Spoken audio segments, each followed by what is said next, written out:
nous allons maintenant passer au commerce, qui est notre troisième priorité. Et pour cela, c'est Victor qui va parler. Et Mathieu Bijoux.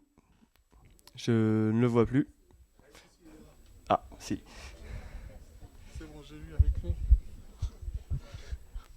Je vais faire une petite introduction et laisser la parole à Mathieu.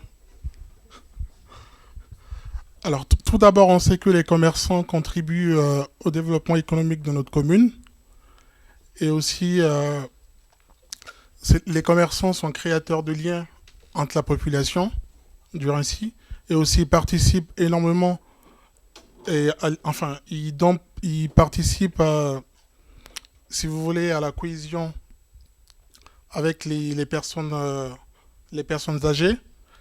Et quand Pierre-Marie sera élu maire du Raincy, et on l'espère bien, il remettra en valeur le lien et la convivialité au cœur de son action politique.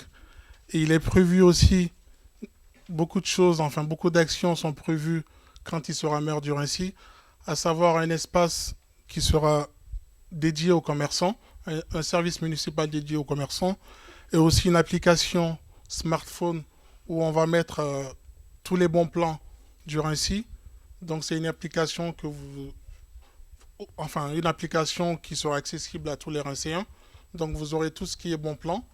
Et voilà, grosso modo, c'est sur tout ce qui est sur le commerce, c'est ce que je pouvais vous raconter. Et je vais laisser la parole à M. Bijoux, qui est plutôt spécialiste du commerce, qui pourra vous en dire un peu plus. Merci à vous.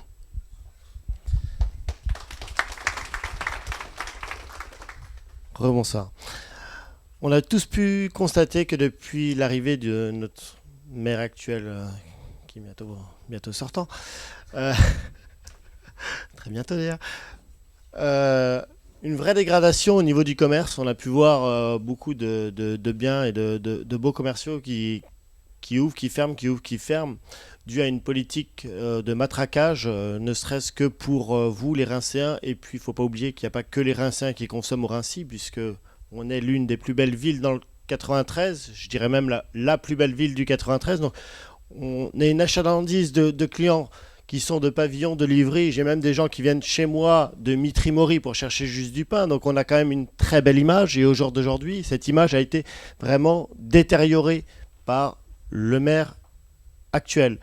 Au jour d'aujourd'hui, Pierre-Marie nous propose vraiment des solutions qui sont concrètes, qui sont réelles, avec que ce soit au niveau des infrastructures, au niveau d'une politique aussi pour les commerçants. Il y a vraiment aussi tous ces choix, toutes ces idées sont vraiment budgétisées avec des vrais plans d'action et des choix concrets.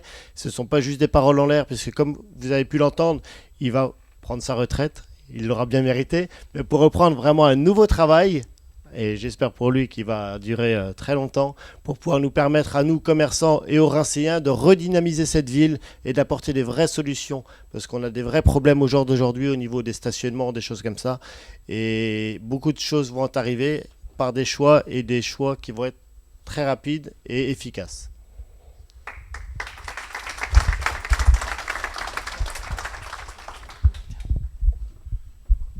Alors merci beaucoup à nos intervenants. Je voudrais dire 2-3 choses sur le commerce. Il me semble que le problème principal du commerce en Raincy, c'est le stationnement. Et le Raincy, jusqu'aux années 70, c'était le Rony 2 d'aujourd'hui. Et l'existence de Rony 2, où il y a un parking gratuit, on peut se garer. D'ailleurs, c'est assez long de se garer, d'aller dans le centre, mais les gens ne s'en rendent pas compte. Mais tourner au Raincy 10 minutes, ça, c'est l'enfer. Donc, je crois que le problème, le principal pour le commerce, si on veut sauver le commerce au Raincy, et si on ne sauve pas le commerce, on ne sauvera pas le Raincy, parce que c'est à la fois le dynamisme du Raincy, mais c'est aussi les recettes de la ville. Il faut absolument trouver des moyens de stationnement. Alors, pour ça, il y a on envisage plusieurs actions. La première, c'est de rouvrir le parking de l'avenue de la Résistance qui n'a plus de raison d'être fermé puisqu'il n'y a plus de travaux. La deuxième, et on y reviendra tout à l'heure dans les grands projets, c'est que puisque le projet de centre culturel est planté et qu'il est planté durablement, quoi qu'en dise le maire actuel, il est planté à la fois pour des raisons architecturales, il est planté pour des raisons légales et pour des raisons d'accord avec la copropriété à côté. Donc, puisqu'il est durablement planté, nous, on envisage de le remettre ailleurs. On vous en parlera tout à l'heure. Et on envisage à cet emplacement, parce que la zone la plus commerçante du Raincy, ou la plus économique, c'est quand même à l'intérieur de Nicolas Carnot et la gare. Surtout que c'est une gare maintenant, le RER, qui va aller jusqu'à la Défense. Et donc, ça peut être très intéressant, notamment pour le tertiaire, j'en parlerai aussi tout à l'heure. Donc, on envisage de faire un grand parking à cet emplacement paysager et qui permettra d'aller directement sur l'avenue de la Résistance. On envisage de faire un parking à hauteur aussi à l'Éval-Lefebvre, où il y a déjà un petit parking public. On verra après comme on veut redéplacer le centre culturel à l'emplacement qui est assez grand, puisqu'il y a 1800 mètres carrés de l'actuelle Maison des Jeunes, on fera aussi un parking dessous. Il y a un parking qui est prévu sous ICAD, et donc qui est déjà prévu sous ICAD. Donc si on prend un concessionnaire, et là on a un grand professionnel qui est le mari de Françoise, qui nous a expliqué et qui nous a dit comment on pouvait faire, on pourra mettre des panneaux qui indiquent tant de place à tel endroit. Il y a aussi d'ailleurs le parking, quand il n'est pas complet, de la SNCF. Il faut absolument que, assez vite, toute personne qui veut faire ses courses sur Raincy trouve rapidement une place de parking. Alors, naturellement, ces parkings collectifs seront payants. Mais dans la zone payante actuelle, on fera une franchise peut-être un peu agrandie, d'ailleurs, d'une demi-heure. Et on mettra tout le Raincy en stationnement réglementé, c'est-à-dire qu'on mettra tout en zone bleue, gratuite, avec une carte pour les riverains et une carte pour les commerçants. C'est pour éviter les voitures ventouses de gens qui vont prendre le train et qui ne sont pas du Raincy. Alors, on mettra aussi des places d'arrêt minute, on fera une réflexion sur les livraisons, sur les rédacteurs. Et j'ai une autre idée en tête, que j'avais vue d'ailleurs sur la Côte d'Azur, c'est pour les gens qui sont garés pour livrer, pour une minute, pour prendre à des endroits interdits, là où c'est un petit peu jaune, etc., leur laisser 1 ou 2 minutes de tolérance. Et donc, ce que j'avais vu, c'est on met un faux PV, vous êtes en infraction, si dans 10 minutes vous êtes encore là, vous serez verbalisé. Si les gens arrivent et qu'ils voient le faux PV et le vrai, ils disent rien. Alors que la personne qui arrive, qui va chercher son paquet, qui revient 135 €, elle dit désolé, mais je viendrai plus au Raincy, j'irai à Reli 2. Donc, je pense que le problème prioritaire du commerce, c'est le stationnement.